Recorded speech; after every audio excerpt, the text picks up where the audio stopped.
pansin, and probably by now meron na kayong mga some insights on what the book is all about. The book is all about God using Apostle Paul to the power of the Holy Spirit to encourage those in Thessalonica that in the midst of many persecution there is hope. And that hope is the coming of the Lord Jesus Christ. Yung tawag natin doon is the blessed hope. Not only that blessed hope, but it's also the reality and truth that what they have believed in is the truth. Because it's the gospel that is from the Lord Jesus Christ. It's the gospel that has been transferred from the witnesses. Even when Paul was not yet a believer, that gospel has been there. And it was Paul who shared to them. Because yung doubts is, kasi one of the things that yung mga nasa Thessalonica, especially the Jews who have been persecuting the believers, ang number one, ano nila kay Paul is, oh, he's just bringing in a new teaching. No, he's not bringing in a new teaching. This teaching has been noted from the old. Ano ba yun sa old? What were the Old Testament writers expecting? Pinag-aaralan natin ito sa ating Bible study. They were expecting, ano sabi ng mga blind man? Son of David, have mercy on us. So they're looking for the Son of David. When in fact, they know that David is on the tomb and he has died at marami ng salin lahing dumating sa kanya. So to his theocratic kingdom, nasa lahi ni King David nagdaan. And yet meron Son of David who is coming. Yun ang pinaka-main gist ng the Old Testament eh. The moment humanity sin, it starts pointing out that a Savior is coming. Kaya nga, nagkasala ang tao, from out of nowhere, what are the acts that the Lord God did to humanity? One, immediately, He made a promise. And the seed of the woman will crush the seed of the serpent, the head of the serpent, and the seed of the serpent will bruise the heel of the seed of the woman. Talks about Christ being bruised, i-crucify siya, but He would rise up from the dead and would crush the head of the serpent. Through His death will no longer have power over humanity. So, the sinfulness of man, yes, we are all sinful, and yet, hindi naman yung sinfulness of man ang problem eh. God has provided the solution for the sinfulness of man. And it's the Messiah who is coming. Anong naging problem? Humanity rejects God's solution, which is the Lord Jesus Christ. Kaya nga when we sing the heart of worship, why? It's all about Jesus. Because it was Jesus who purchased us from death into life.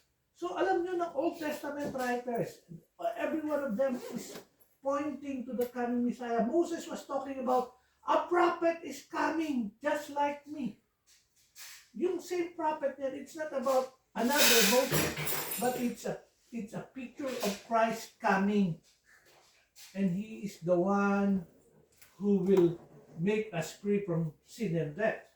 So, yung mga taga-Thessalonica, when they say, oh, bago na naman yan katuruan, hindi, it's something that all humanity is waiting for. Kaya nga pagdating mo sa book of Romans, you can read sa chapter 8. What? Even creation is groaning for the time of His coming. Kasi everything is decaying.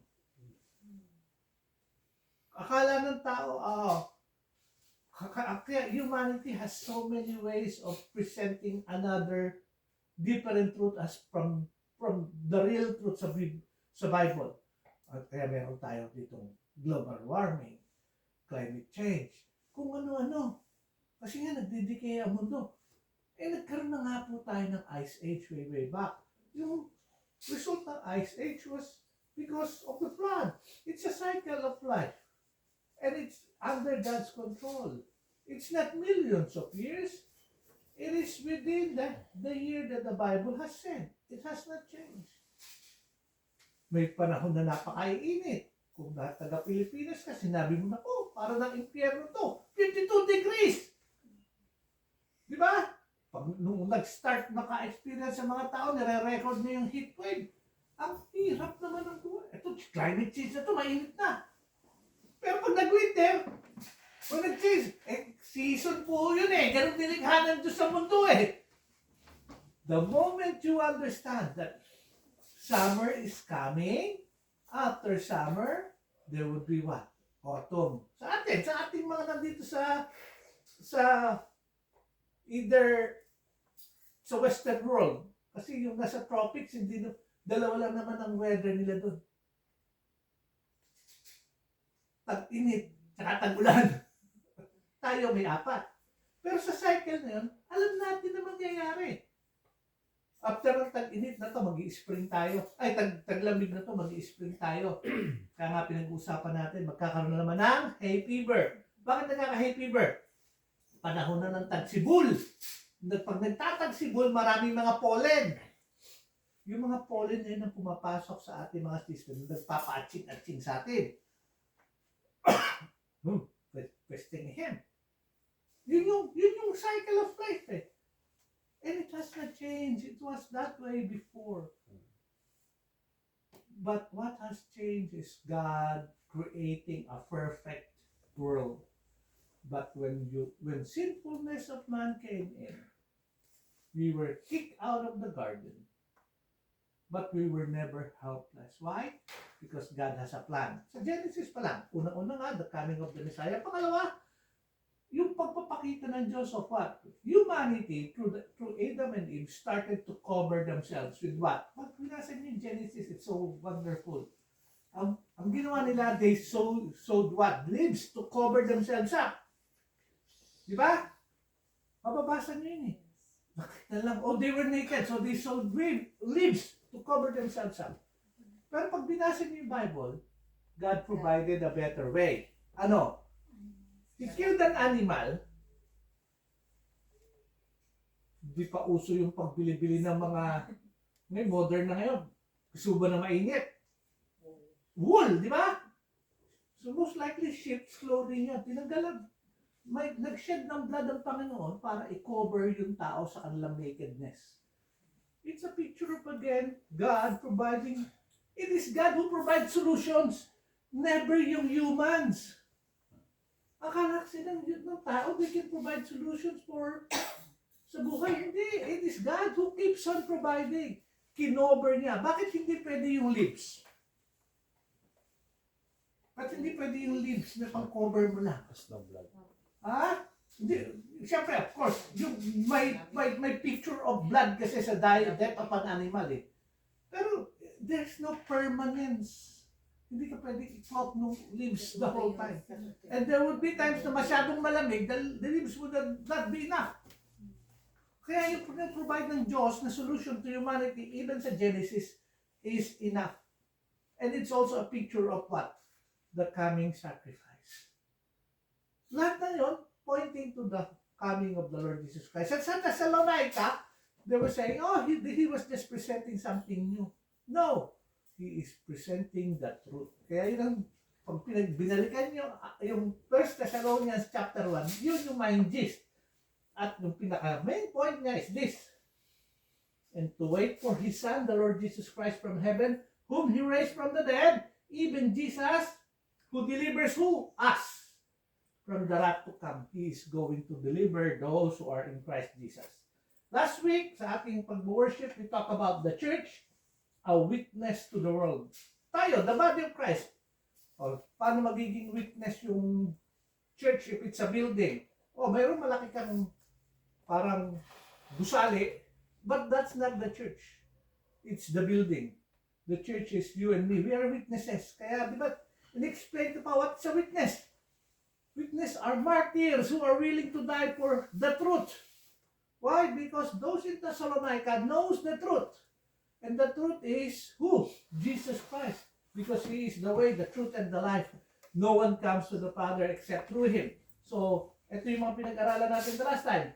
We are witnesses of the Word of God. We are not witnessing to any other word. It's not The law, it's not whatever, but it's the Word of God written for us to know who Christ is.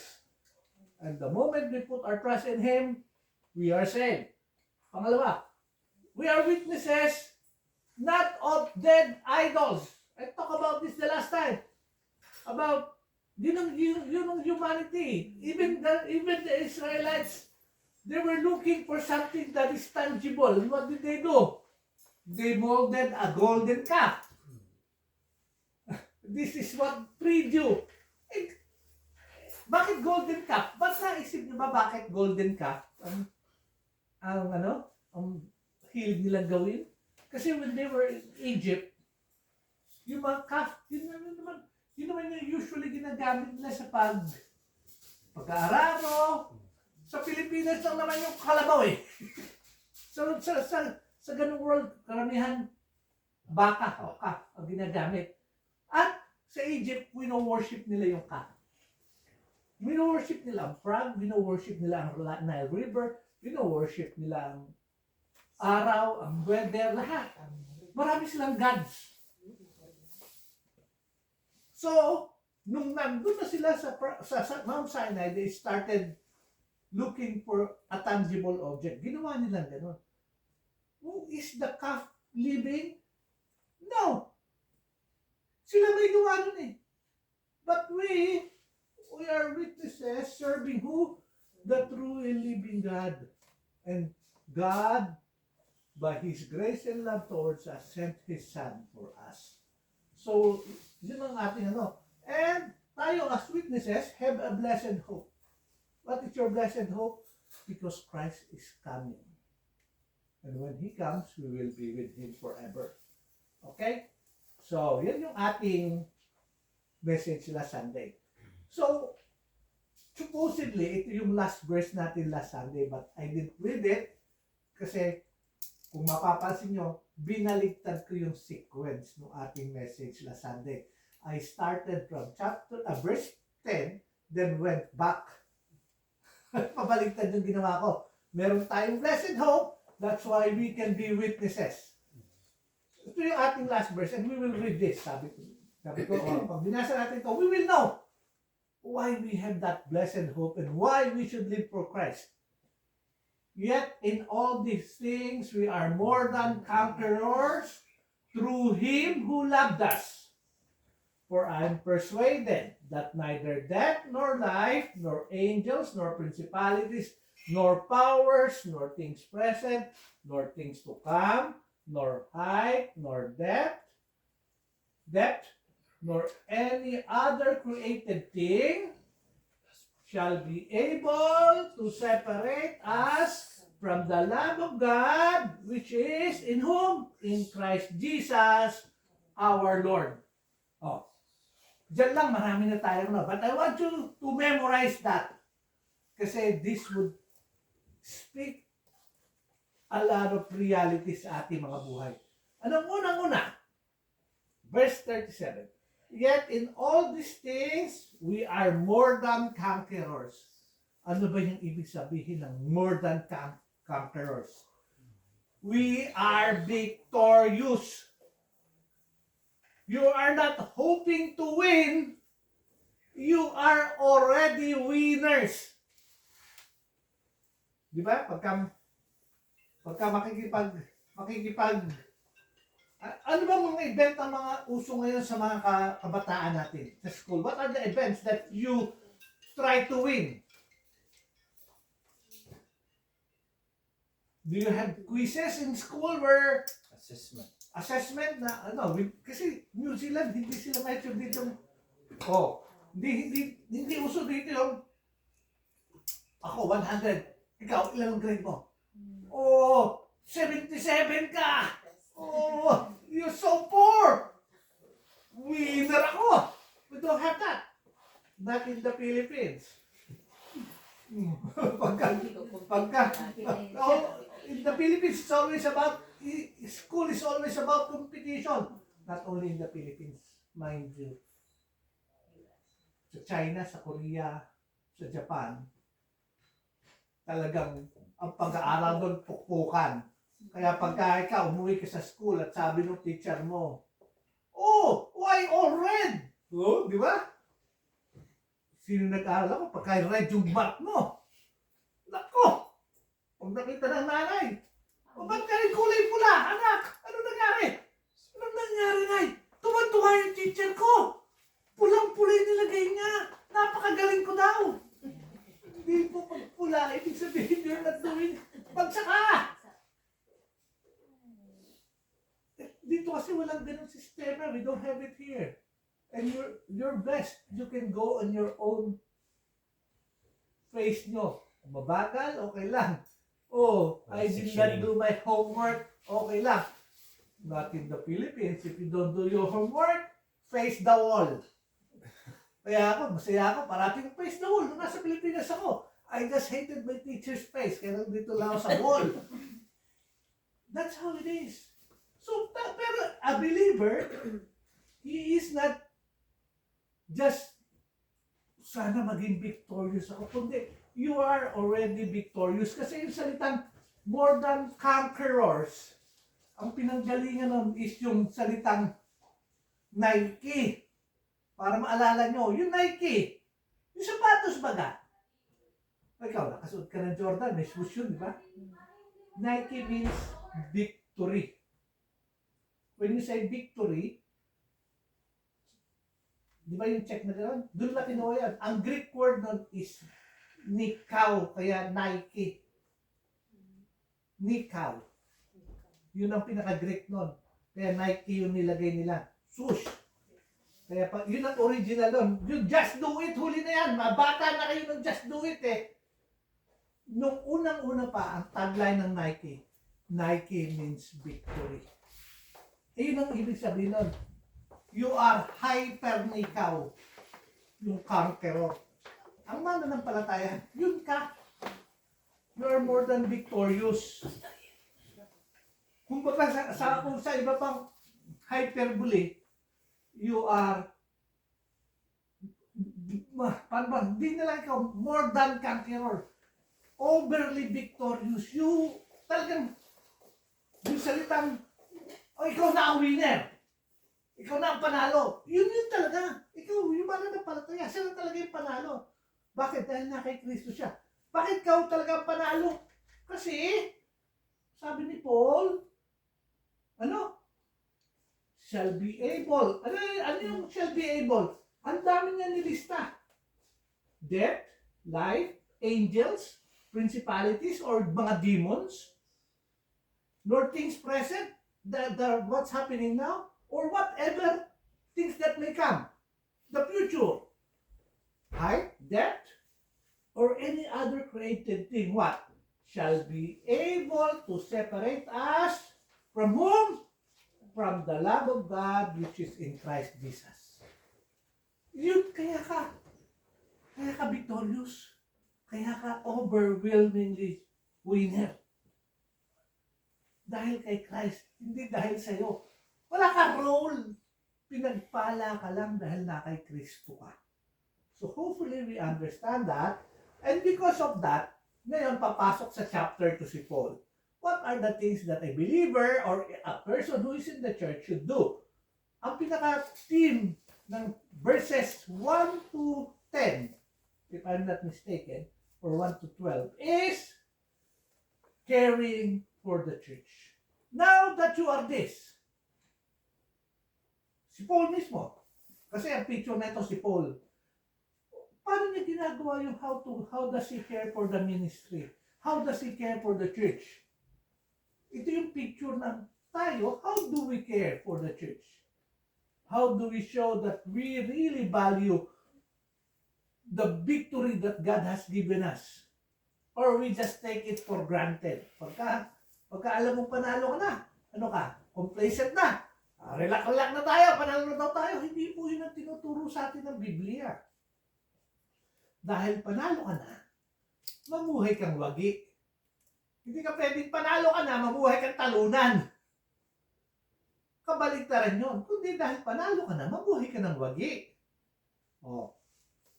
Mahaba yung babasahin natin. Kung babasahin ko lahat pero dahil naman hahati-hatiin natin yan, for this time sa ating worship service, we will study hanggang verse 6.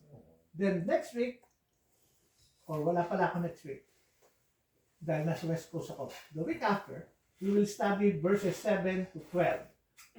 Okay? So what are the things that we will learn? Yung first 6 verses talks about within the church, for us to care about the church, we need people who are what? Faithful stewards. Alam niyo ba yung mga stewards? Ito pa, isa pa itong pagkakaiba ng kultura ng Pilipinas tsaka ng sa New Zealand.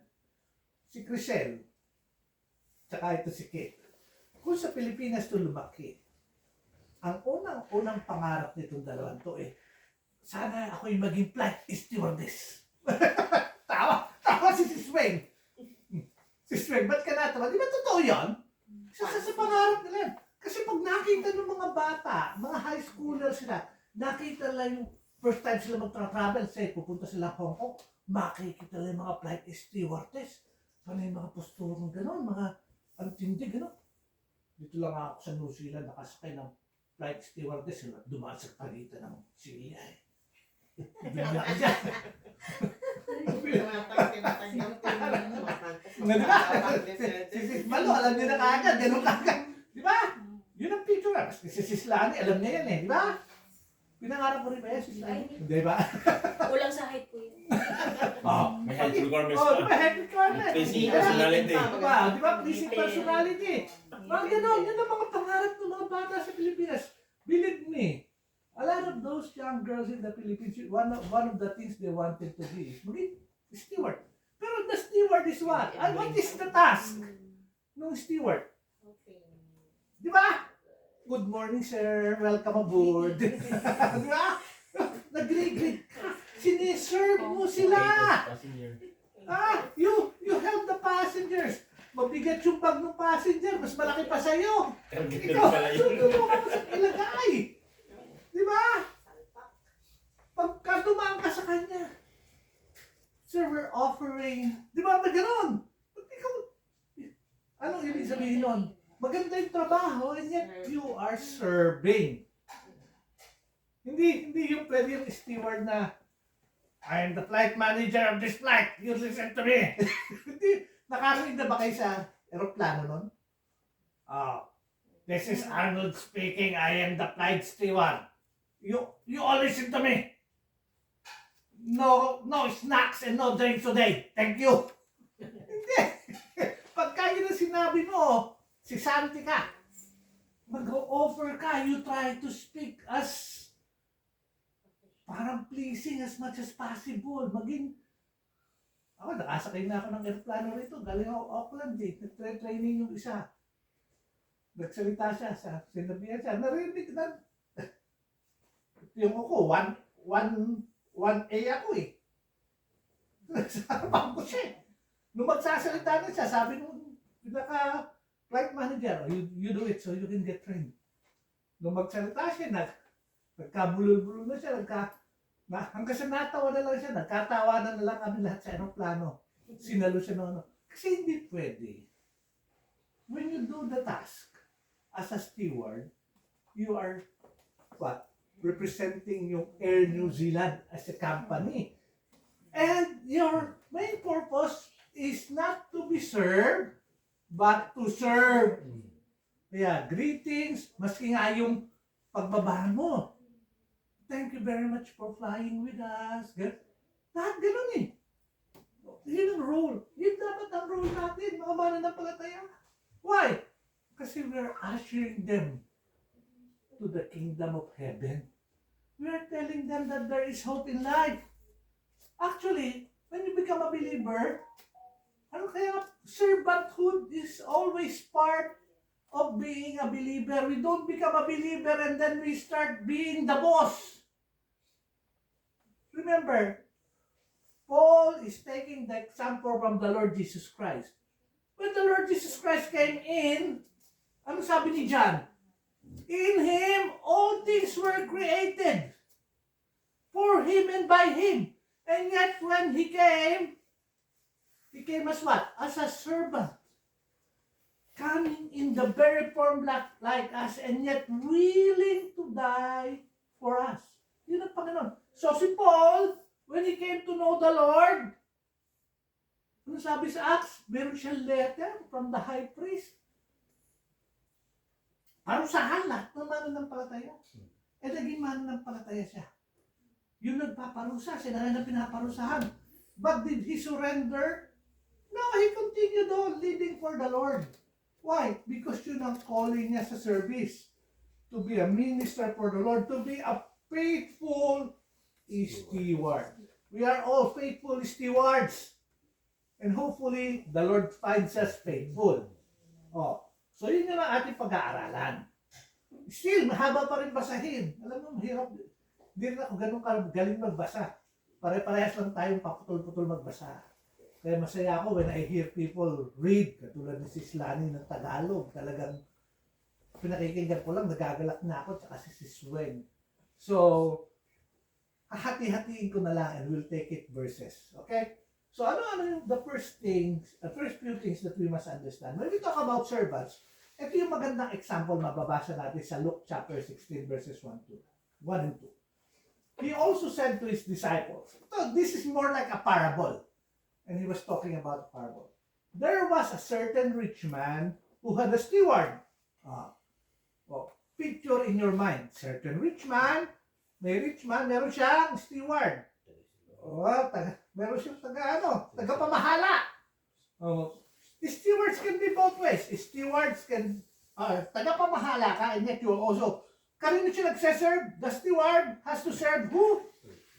The master. Yung rich man ng master dito. And an accusation was brought to him that this man was wasting his goods. Who was wasting his goods? The steward. Nakarating na doon sa rich man. So he called him. The rich man called the steward and said to him, what is this I hear about you? Ano itong nababalitaan ko? Give an account of your stewardship, for you can no longer be a steward. So, a steward also has a cost. Tayo, sabi ko nga, babalikan ko yung, sabi ko, picture of stewardess dun sa flights. Pag papalpak-palpak ka, pag landing ng aeroplano, baka kasabay na nun eh. Landing ka na rin, you're fine. Kasi meron kang master. And the master expect you to serve properly. Eto, ganun din. Ano ba yung napabalitaan ko? Magbigay ka ng account. Ano ba nangyayari? Kung tagapamahala ka, give an account. Sino ang magaling na steward sa Bible? Kung nagbabasa kayo. Ang isa sa pinakapaborito kong steward is si Joseph. He became the steward of Potiphar in his household. He was faithful to everything. Di ba? He is so faithful that yung asawa ni Potiphar, even if he was trying to seduce Joseph, hindi niya pinansin and nagkaroon ng accusation na si Joseph pa may ginawang hindi maganda. In the midst of those, si Joseph na parusahan and yet he was what? A faithful steward. Bakit? Lumago yung kayamanan ni Potiphar in his stewardship. Na-prove ito that he is really a good steward when he became, siya rin naging tagapamahala ng Egypt. Even if going through famine, Joseph was a faithful steward. So yun ang picture. Kasi yun ang pinag-aaral natin, faithful steward. Number one, how can we be a faithful steward? Number one, the manner of our ministry. Ano bang klase yung ministry yung ginagawa natin? Yun ang number one. Pasensya na po at may nanggugulo sa akin.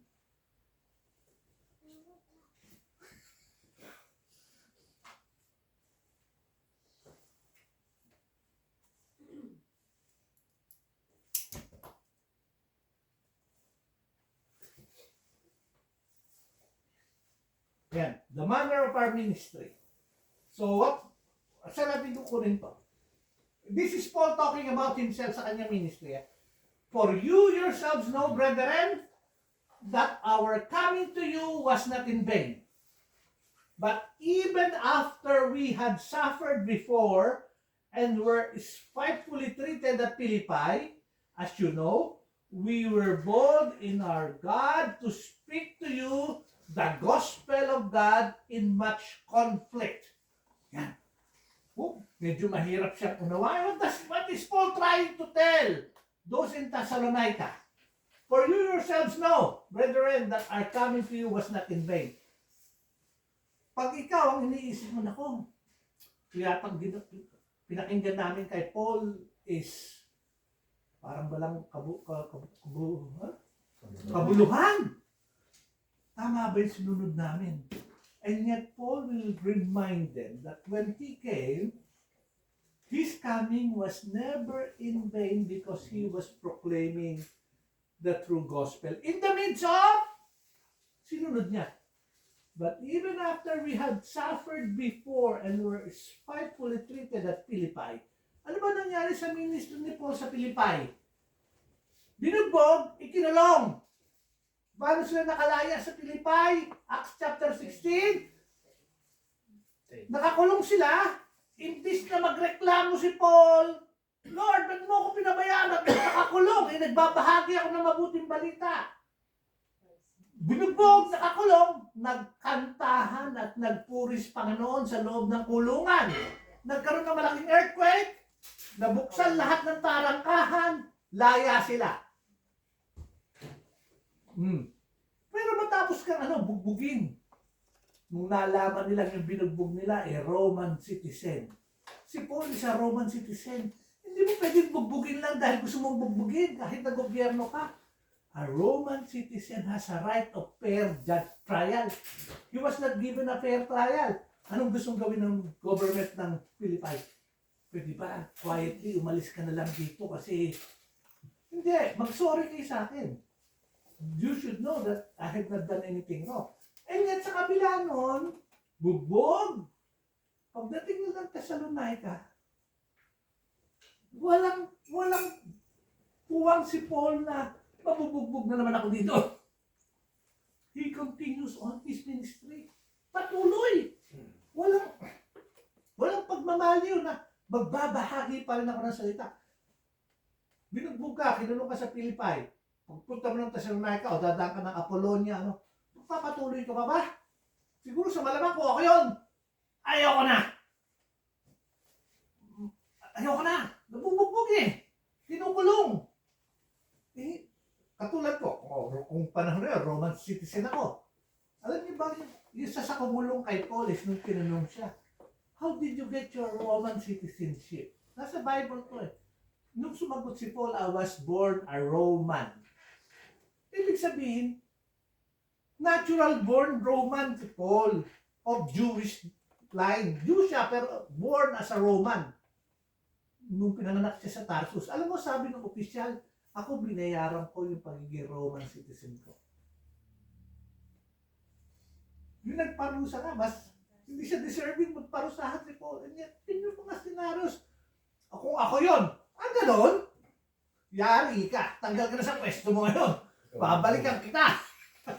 Not Paul. Sinabi niya, nagpunta ako dito because I know. Why is it not in vain? Because what I am proclaiming is the word of God, the gospel.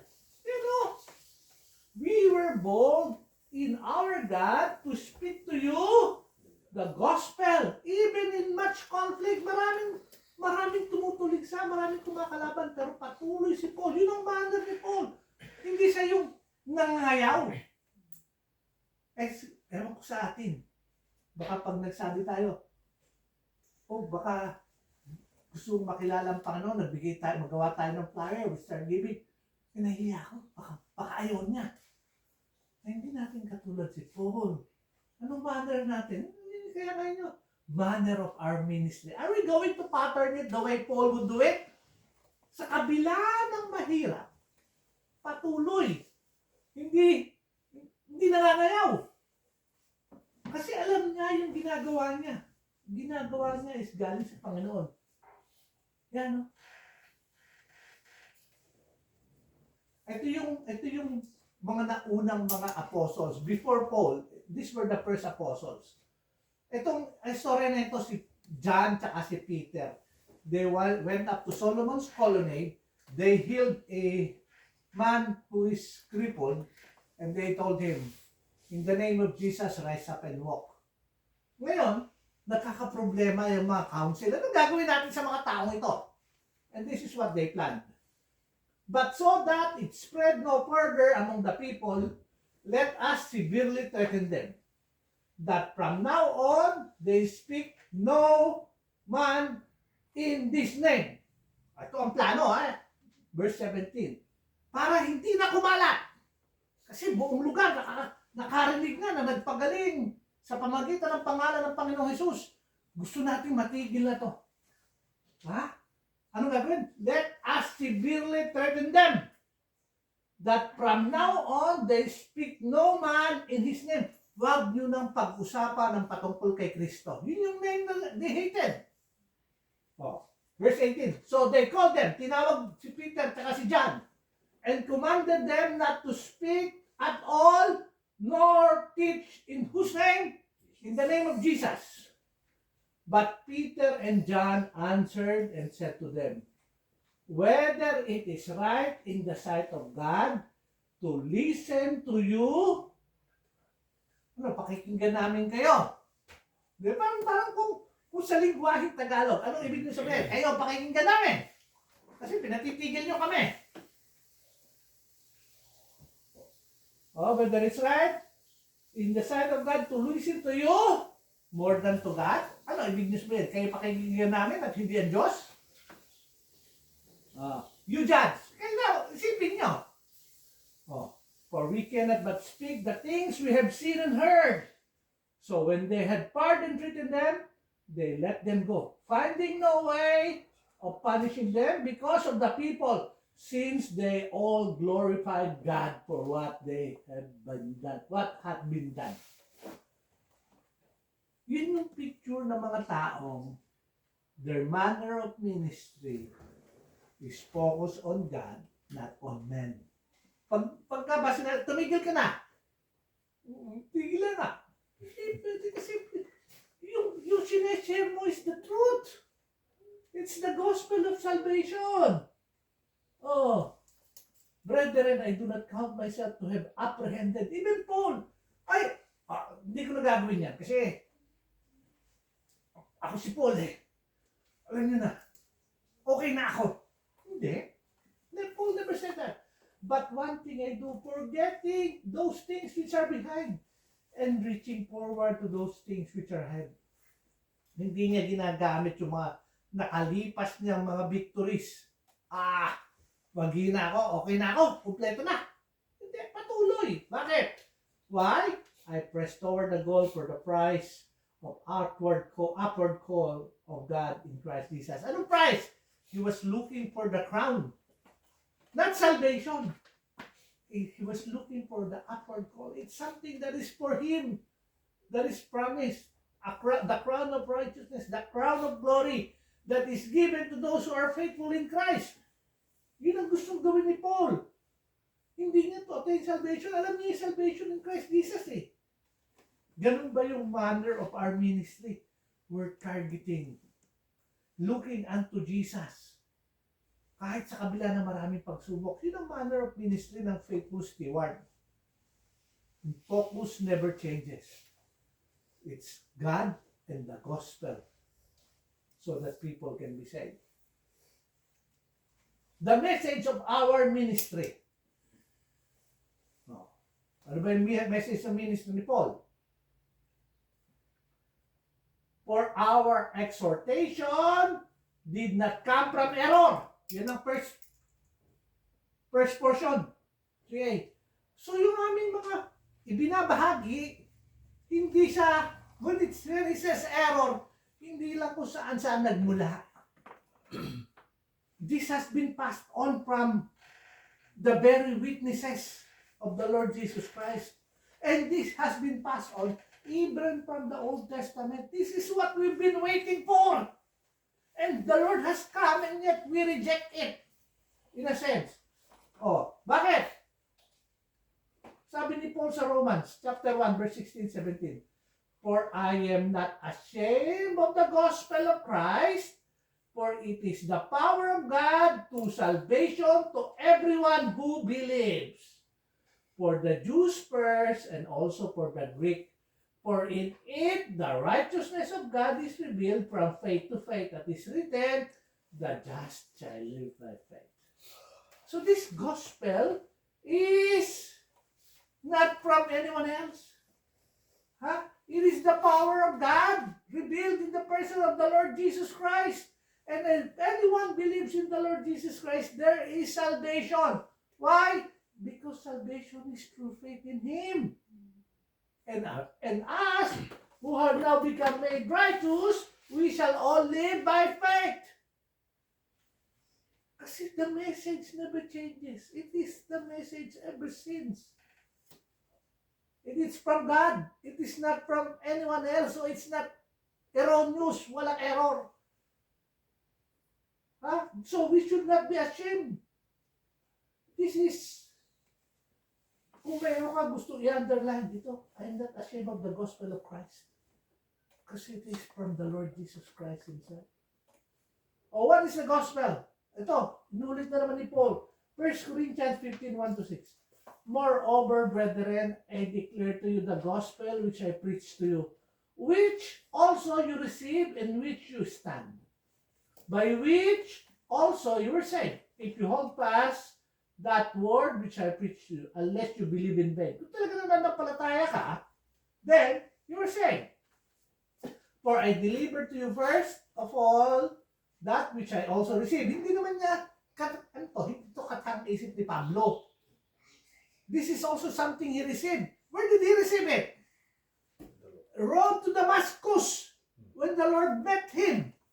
Oh, that Christ died for our sins, according to the scriptures. Oh, when it says according to the scriptures, kung Jew ka, alam mo that the Messiah will die. Daniel chapter 9, verses 20 to 24. Oh. And was buried. We know that he died on the cross. And he rose again the third day, according to the scriptures. And that he was seen by Cephas. Who is Cephas? Si Peter. Then by the 12, the apostles. By this time, nagkapilian na kung sino yung papalit. Si Matias. After that, he was seen by over 500 at once. So maraming witnesses. Ilan? 512. Okay, 500. Oh. All of whom, the greater part remains at present. Anong ibig sabihin nun? Mga buhay pa yan. Doon sa 512, buhay pa iba. During the time of writing, buhay pa sila. Ano ibig sabihin ni Paul? If you don't believe me, ask them. This is, ano ba yung, kaya nga, the last time ka tunuan, ano ba yung witness? Di ba? They are the ones who are what? Has the first-hand experience. Hindi yung sinabi kasi nung kapitbahay ko. Kung hindi kasi nakita ng mga witnesses, the 512. Oh. Nasa na ba ako? All of whom are great. But some had fallen asleep. Sino na fallen asleep? Isa dito, yung isang apostle dyan, who had fallen asleep by the time of writing, si James. Pinatay na siya sa Acts chapter 12. Okay. After that, he was seen by James. O, sino naman itong James? Kala ko kaya pinatay na. Kaya ako ginamit yung pangalan ng James kasi itong James na to is to yung brother ng Panginoong Jesus. Half-brother niya. So, kung nag-aaralan natin, di ba? Di ba kilala natin yan? Anak yan ng karpintero, kapatid niya si James, si Joseph, meron 4 na lalaki. Isa si James doon. Oh, kaya siya yung, may James dito na namatay na, yung James na kapatid ni John. the apostle, James the apostle, have died already. Pero itong James na to, siya yung brother of the Lord Jesus Christ. Dito lang siya nanampalataya. Alam niyo ba yung mga kapatid ng Panginoong Hesus, before his death, hindi pa rin sila nananampalataya, not unless God, the Lord Jesus Christ showed himself to them. Kasama si Judas, yung sumulat ng Book of Jude. Kapatid din yun, half-brother din yun. James Jacob sa Ayan. Then, by all the apostles, ito na, iba na ito sa 12, lahat na naman nananampalataya. Then, isiningit ni Paul yung kanyang sarili. Verse 8. Then, last of all, bakit capital letter? The Lord Jesus Christ, He was seen by me, ni Paul also, as by one born out of due time. Ano? Mali yata yung panahon, pinanganak ako eh. Hindi ako kasama sa kanila. And yet, nagpakilala din sa akin ng Panginoon. So what he is simply saying is, this testimony is valid. This gospel truth is unchangeable.